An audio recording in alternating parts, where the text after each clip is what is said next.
Ladies and gentlemen, 2 weeks in a row, baby, you get what we call the Nothing But Net podcast from the Sideline Junkies Podcast Network. It is myself, the Midnight Rider. It is C. Perry, the second. I didn't catch on to the second until I saw it in your thing, but it's C. Perry, the second. Ladies and gentlemen, we are here to provide you with your NBA hoops action, NBA hoops highlights. C. Perry, brother man, how you doing and how you feeling? Doing good, bro. Doing good. I mean, it's Wednesday. It's another week in the association, and we're gonna give y'all some quick talk about what's going on in the association. Okay, I know that because guys, look, I know there's a national game on right now. I got it on in the background because it's my boys, the New York Knicks. So you know what, bro? Let's go ahead and get to it. Oh, let's make it happen. Switches up and then let's make it go and do what it do, baby. So Sixers and the Bulls were from last night. Let's get to the box score real quick. The box score has the Tyrese Maxey with 39 points. Good God. VJ gave you 12 and 11. I just saw this. I'm sorry. Yeah. On the Chicago side, Giddy gave you 29, 15, and 12. Yo, that kid been bowling.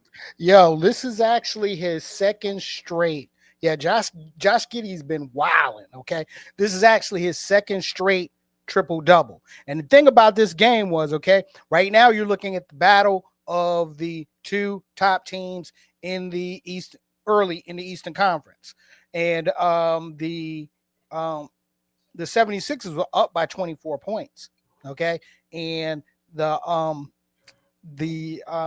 Bulls went on a 24-point comeback to take the game, winning the game with a last second 3-point shot by Nikola Vucevic. Okay, who also had an outstanding game, has been having an outstanding run, himself. All right. So with that being said, let's go ahead and hit the next one. We got the Thunder and the Clippers. Thunder 126, Clippers 107. Looks like I got Shea Gillis Alexander, 30 points, 4 rebounds, 12 assists. On the Clipper side, or the old folks sound, the Shady Bridges, Harden gave you 25, 6, and 6.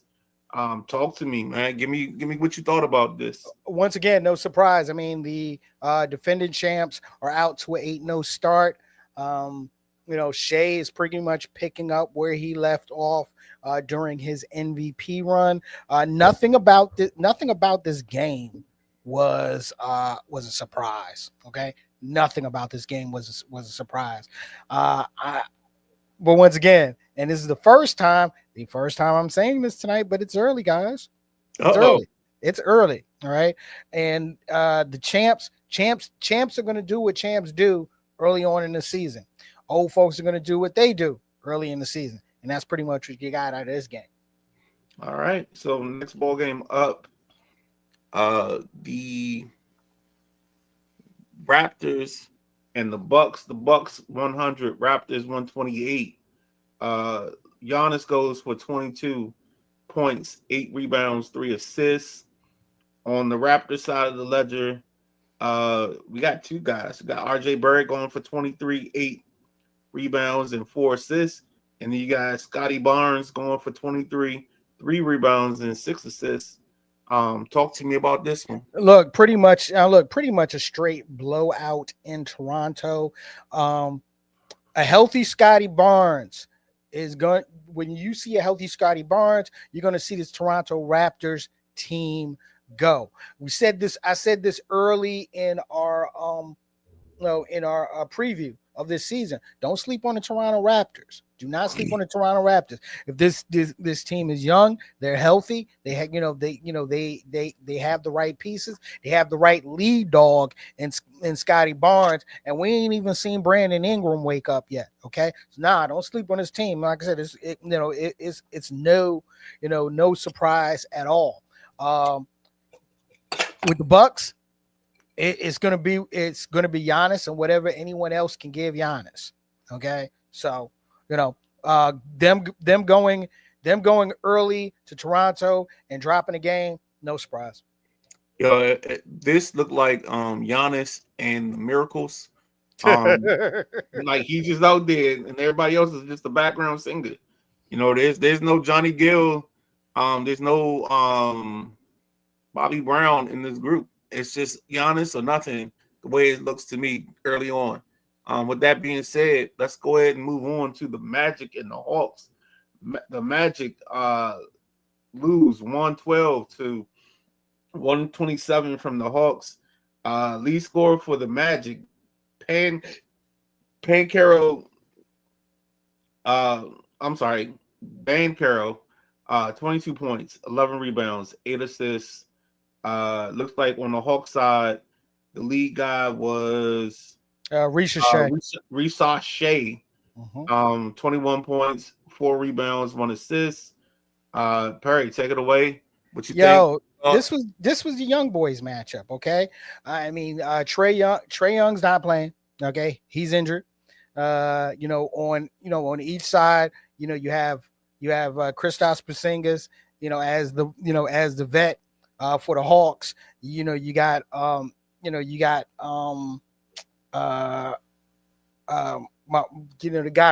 guy that got traded in from Memphis, just forgot his name right now. So, you still pretty much have a young team, a young running team as well. So I'm actually not surprised that the Hawks got this win at home without their main gun. And Desmond Bane. Thank you, Desmond Bane. Okay, so those are pretty much the vets on each side, and CFP got CFP, but really, what's CFP really doing? But actually being a vet. Same time, you're looking at these two young teams. I had to be honest with you. I'm curious. I'm curious to see how the next game against these two go.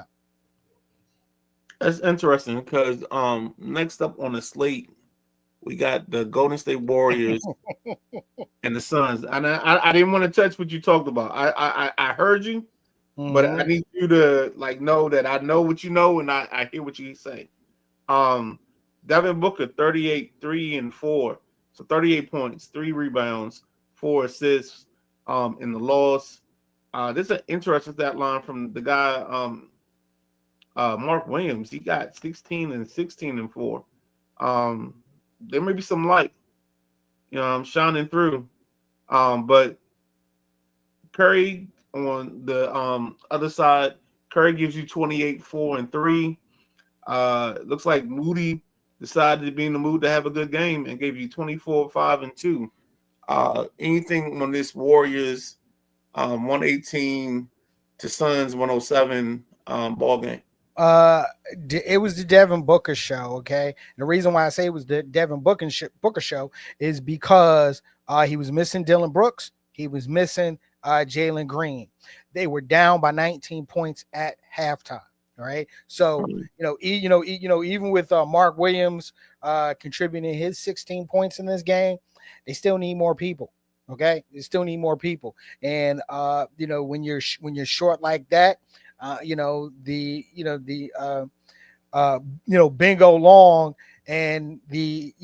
Long and the Golden State All-Stars are gonna get you. That's what happened.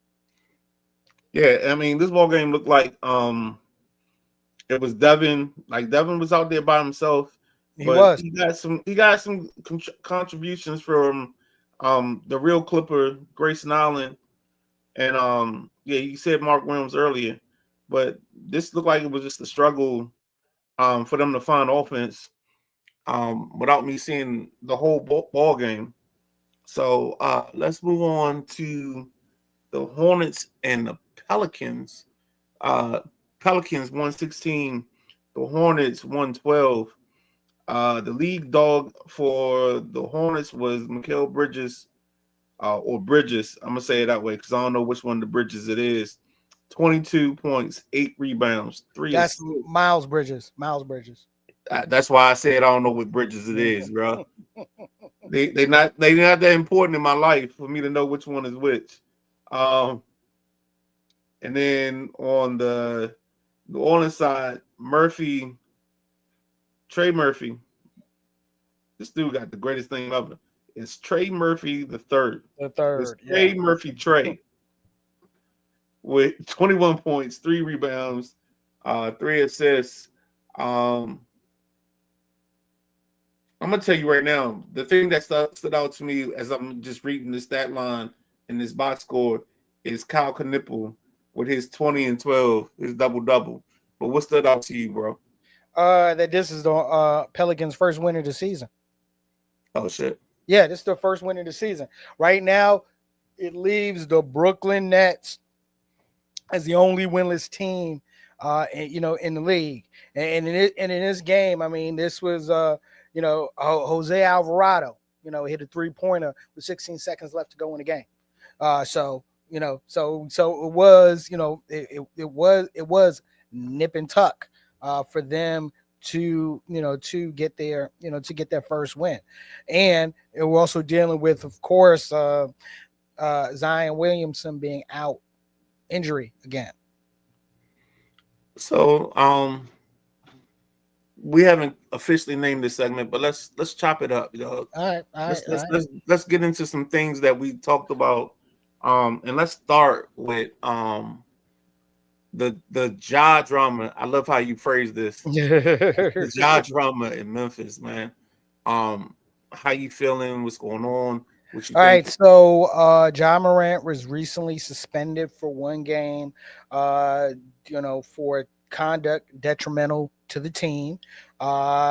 Him and Coach Lasalo got into an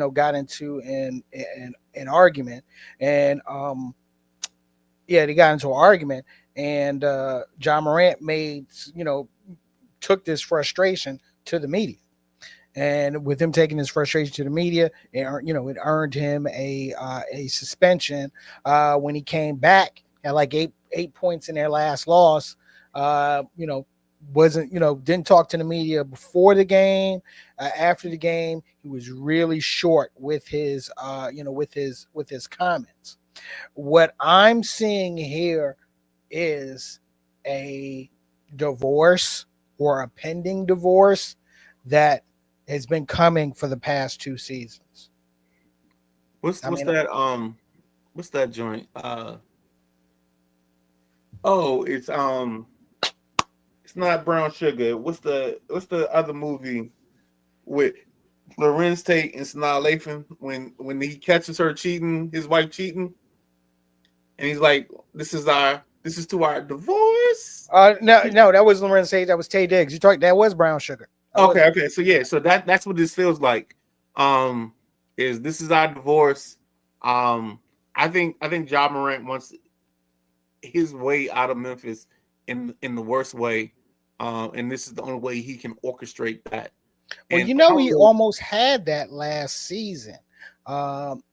Toronto was in the talks and in the mix to trade for Morant, and the deal, the deal fell through, which is one of the reasons why they pivoted and traded for Brandon Ingram. Okay. So I don't think they're in the mix right now, but Sam Amick from The Athletic was reporting that the Minnesota Timberwolves are monitoring the Ja Morant situation to see if that's a move that they want to make to bolster their roster. I'll say this. I don't see the fit. I don't see the fit at all.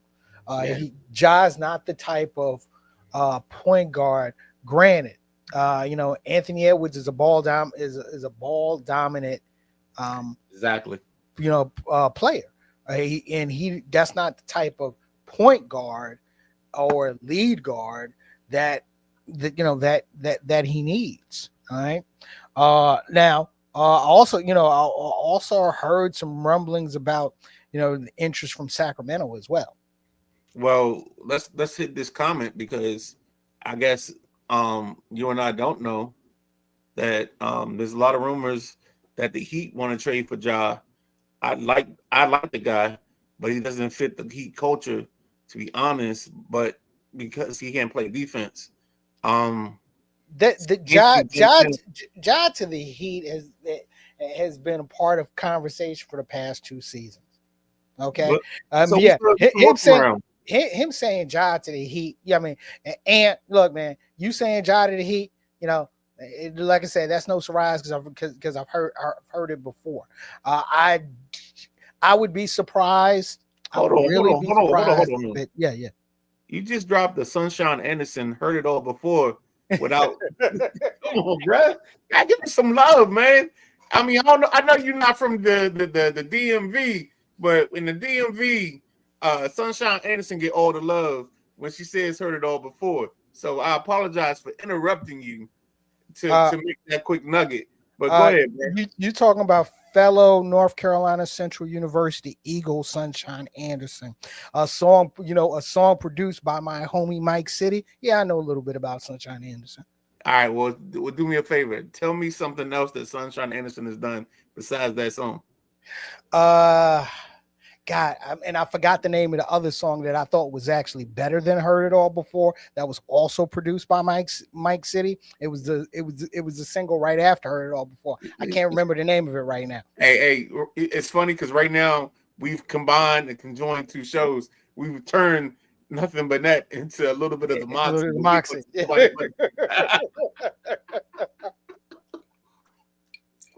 But yeah, it's next point, man. Because but I agree. I don't think he fits. I don't think he fits either. Yeah. The most likely point guard that fits the Heat more is De'Aaron Fox because he can play defense. But and y'all ain't gonna, and y'all won't see De'Aaron Fox until he's 32 years old. Yeah. I mean, De'Aaron Fox is in San Antonio, and I think he's there to stay for sure. Let's get back to some things that we're gonna do in this chop it up section. We talked about Ja. Let's hit NBA players of the week. You got in the East, it looks like Tyrese Maxey. Yeah, it's Tyrese Maxey. Sorry with the misspell. Sorry. No, this ain't a spelling contest, man. It ain't a spelling bee. I mean, at the time of him winning, him being named Player of the Week, he led the Sixers to a 5-1 record. Okay, atop of the the Eastern Conference. Right now that is deservingly so, man. He is the engine. He is the engine that's moving the 76ers, and will be the engine that's that's moving them going forward. I mean, shoot, right? I mean, right now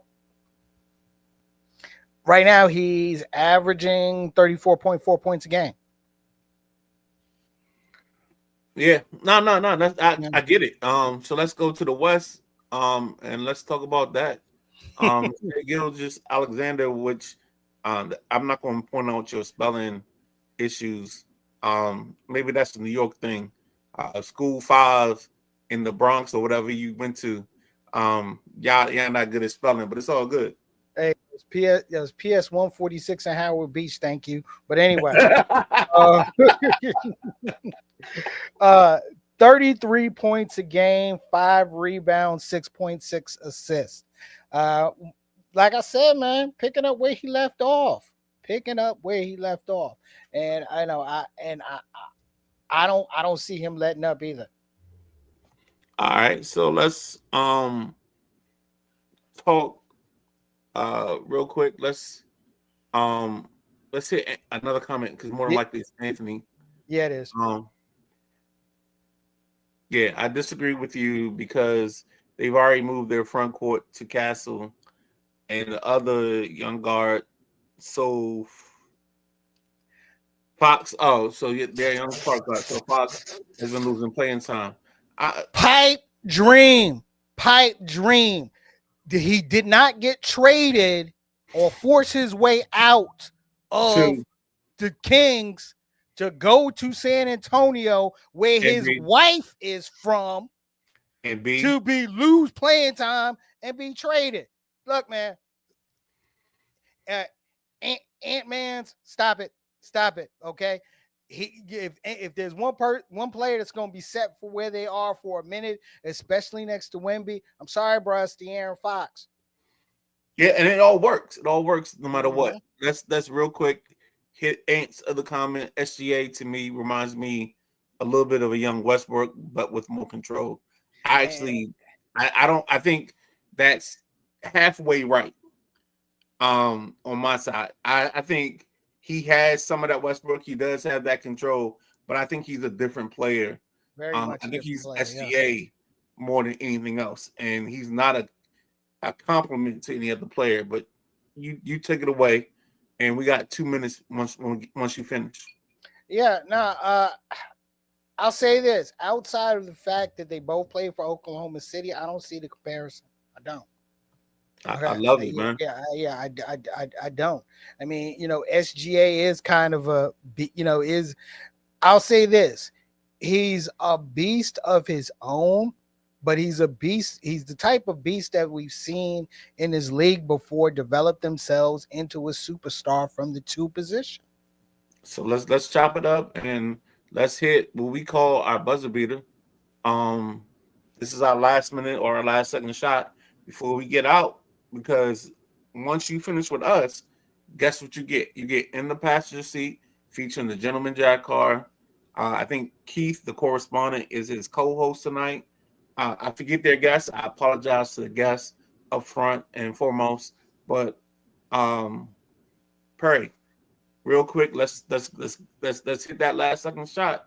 What's your shot so far that you've seen this week?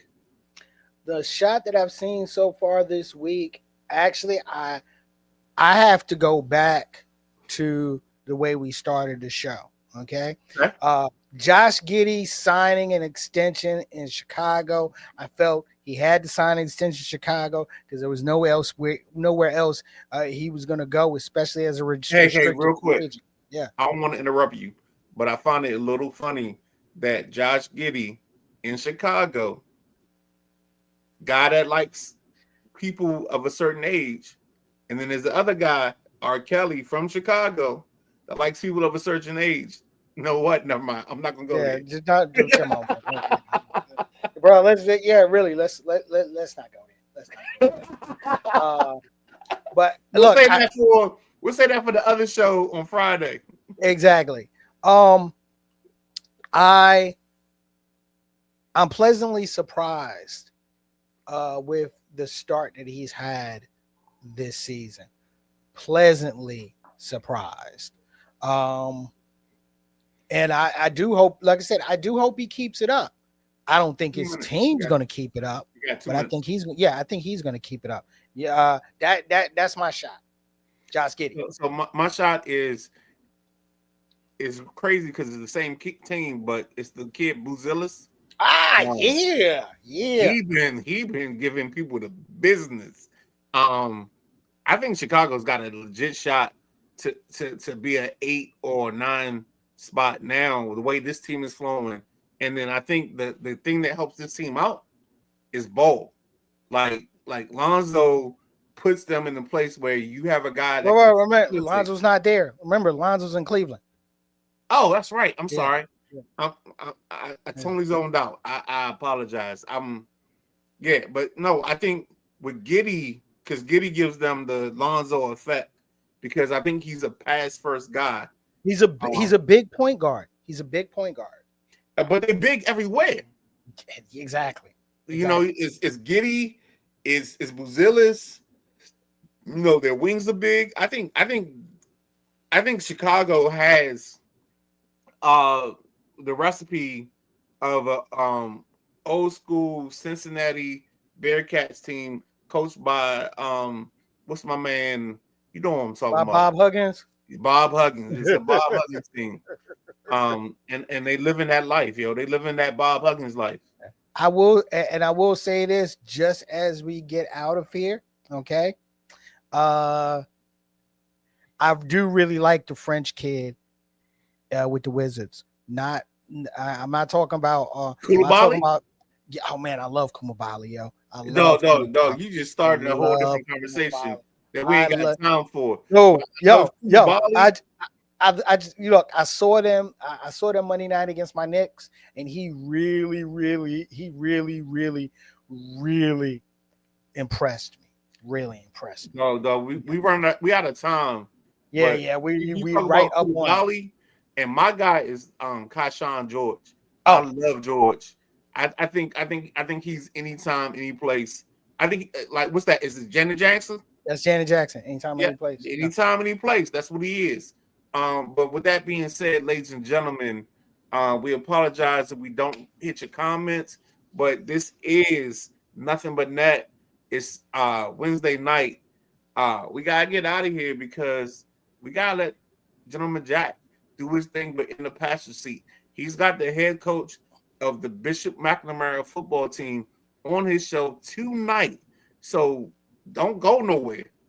All you do is just hit the next thing on your joint, because at 8 p.m. and that's in 2 minutes, you get the Gentleman Jack, you get the correspondent, and you get the Bishop McNamara head coach. But for what we got going on right here, right here, yeah, it's the Midnight Rider. It's C. Perry. We do what we do. It's called the NBA show. It's called Nothing But Net, and all we doing is giving you swishes. So take it easy, and we're gonna be out. Holla at you. See you next week.